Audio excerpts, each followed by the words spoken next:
النهارده معانا واحدة من العربيات اللي تعتبر رمز من رموز عالم الجي دي ام، ألا وهي نيسان سيلفيا اس 50. ودي النسخة اللي خدت لقبها الخاص اللي هو موناليزا اليابان. العربية دي مش مجرد اس 50، دي تحفة فنية اتولدت من جديد على ايد ناس مجانين تعديل بمعنى الكلمة، من أول الموتور للهيكل للتفاصيل الصغيرة اللي هتخليك تقول ازاي قدروا يعملوا كده. خليك مستعد لأن اللي جاي تعديل من العيار التقيل جدا. للي بيشوفنا لأول مرة، أنا محمد حمدي ودي مش مجرد قناة، إحنا عيلة بتحب العربيات والتعديلات. قبل ما نبدأ الفيديو ادعمنا بلايك وصل على النبي واشترك في القناة وخليك واحد من العيلة وفعل الجرس عشان توصلك الفيديوهات الجديدة أول بأول. ويلا بينا نبدأ.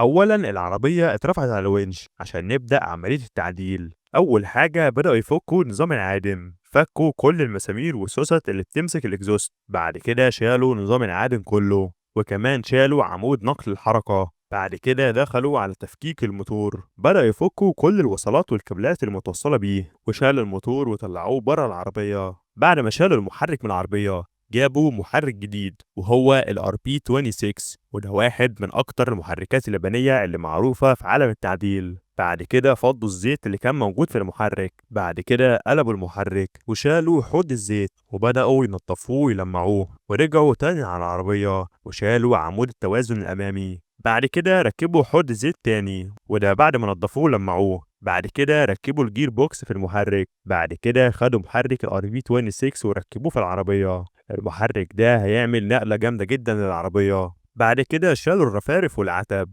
ورفعوا العربية عشان يشيلوا كمان الجنوط. وأول حاجة فك الكاليبر وكمان شال الطنابير وشال كل نظام السسبنشن الأمامي. بعد كده دخل على نظام التوجيه وشال الستيرنج بوكس بالقواعد بتاعته. بعد كده جاب قواعد المحرك الجديدة وخد الأبعاد بتاعتها وعمل لها مكان تثبيت جديد. بعد كده ركب القواعد على المحرك ورفع العربية ونزلها على المحرك وبدأ بتثبيت القواعد من تحت، وبكده يبقى المحرك بات مكانه. وكمان جاب قواعد تثبيت الجير بوكس وخد الأبعاد وجاب قطعة حديد وبدأ يقطع فيها، وده عشان يثبت قواعد تثبيت الجير بوكس. فعلى طول بيركب كل حاجة. بعد كده بيدخل على دواخل العربية. أول حاجة بيشيل الكراسي، بعد كده بيشيل الكونسول الوسطي وكمان بيشيل فرش الأرضية وبيشيل الشاشات وكل حاجة موجودة في التابلو. بعد كده بيرفع العربية وبيعمل فتحة مكان عصاية الغيارات، وده عشان عصاية الغيارات الجديدة هتكون معمولة مخصوص للجير بوكس. فعلى طول هياخد الأبعاد الجديدة ويبدأ يقطع القطع الجديدة اللي هيحتاجها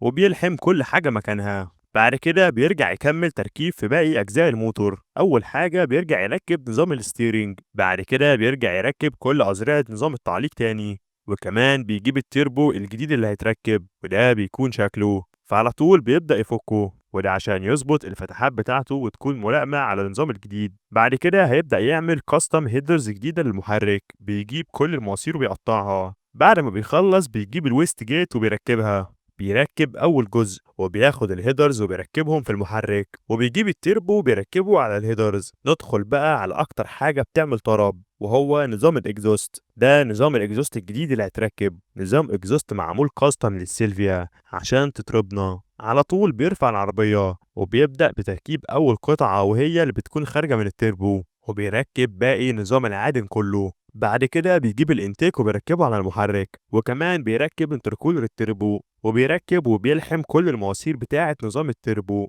الشغل ده ممكن ياخد وقت طويل ولكن في النهاية بيكون ممتع جدا. بعد كده رجع يكمل شغل في العربية من جوه، شال طارة القيادة وكمان شال العدادات وكمان فك التابلو كله وخرجه بره العربية، وبكده يبقى فك كل دواخل العربية. بعد كده جاب بادي كيت جديد وده معمول مخصوص لنيسان سيلفيا، وده اللي هيغير شكلها تماما. ولكن الأول قبل تركيب البادي كيت هياخد العربية ويطلع بيها على ورشة الدهان عشان يتم طلاء العربية كلها. العربية بتدهن باللون الأبيض وده نفس لون العربية الأصلي.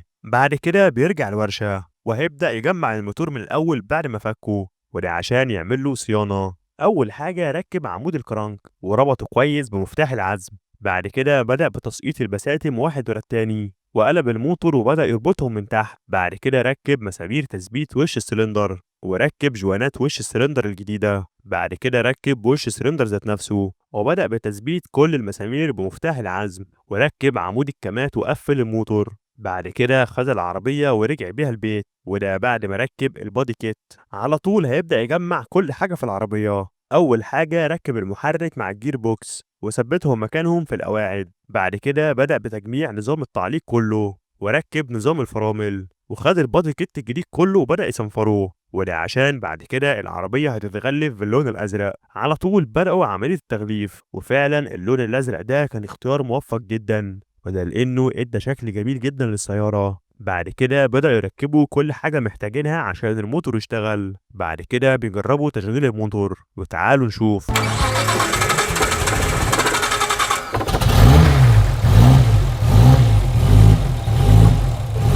بعد ما بيتأكدوا إن الموتور اشتغل، بيجمعوا كل حاجة في العربية. أول حاجة بيركبوا الإكسدام الأمامي، وبيركبوا العتب الجانبي، وكمان بيركبوا السبويلر الخلفي. حقيقي العربية شكلها بقى جميل جدا، وبكده تبقى مرحلة التعديل المبدئية انتهت. بعد كده هياخدوا العربية ويطلعوا بيها على الداينو عشان يعملوا التيوننج المناسب للمحرك، وتعالوا نشوف.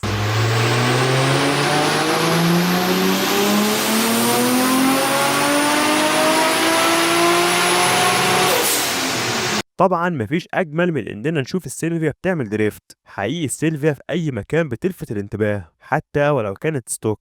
بعد كده بيرجعوا تاني على الورشة عشان هيغلفوا العربية بلون ازرق لامع، فعلى طول بيشيلوا التغليف القديم وبيغلفوا اللون الجديد، وكمان بيجيبوا ستيكرز باللون البرتقالي وهيبدأوا انهم يلزقوها على العربية. حقيقي الخط الاصفر ده ادى شكل جميل جدا للعربية، وبكده تكون موناليزا اليابان رجعت للحياة من تاني. تحفة جي دي ام كلاسيكية ولكن بروح العصر الحديث. كل تفصيلة في العربية دي معمولة بحب وبدقة وبجنون تعديل حقيقي. الناس دي معملوش عربية، دول رسموا لوحة فنية متحركة. لو الفيديو عجبك انزل اعمل لايك واشترك في القناة لو لسه مشتركتش، واستنانا في فيديوهات جاية من اقوى واجمل التعديلات اللي هتشوفها. واكتبوا لنا في الكومنتات ايه التعديل اللي نفسك تشوفه في القناة الفترة اللي جاية، واعمل شير للفيديو مع اصحابك. اشوفكم الفيديو اللي جاي. سلام.